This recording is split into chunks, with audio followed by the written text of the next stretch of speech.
குழந்தை நட்சத்திரமா 175 படங்களுக்கும் மேல நடிச்சிட்டாலும் ஹீரோயினா ஜொலிக்க முடியாமல் போய்விட்டவர் நடிகை குட்டி பத்மினி. தேசிய விருது வாங்கின கையோட 13 வயது முதல் 15 வயது வரை சிறுமியாக நடித்து கலக்கிய குட்டி பத்மினி அதுக்கப்புறம் 2 பருவத்துல திரையிலிருந்து விலகிட்டாங்க. ஹிந்தியில நயா பக்ரா என்ற காமெடி படத்துல ஹீரோயினா நடிச்சவங்களுக்கு எம்ஜிஆரின் உலகம் சுற்றும் வாலிபன் படத்துல நடிக்க வாய்ப்பு வந்தது. அப்போ குட்டி பத்மினிக்கு 16 வயது. எல்லாம் கூடி வந்த வேளையில படத்துல இருந்து விலகிட்டாங்க குட்டி பத்மினி.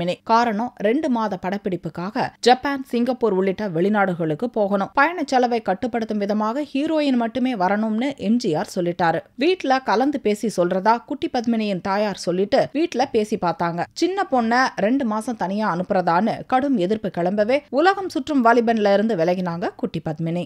அன்னைக்கு அவங்க எடுத்த முடிவால அவங்களால ஹீரோயினா ஜொலிக்க முடியாம போயிடுச்சு. கிளி முத்துச்சரம் முல்லை கொடியாறு, பச்சை கிளி முத்துச்சரம் முல்லை கொடியாறு, பாவை என்னும் பேரில் வரும் தேவன் மகள் நீ.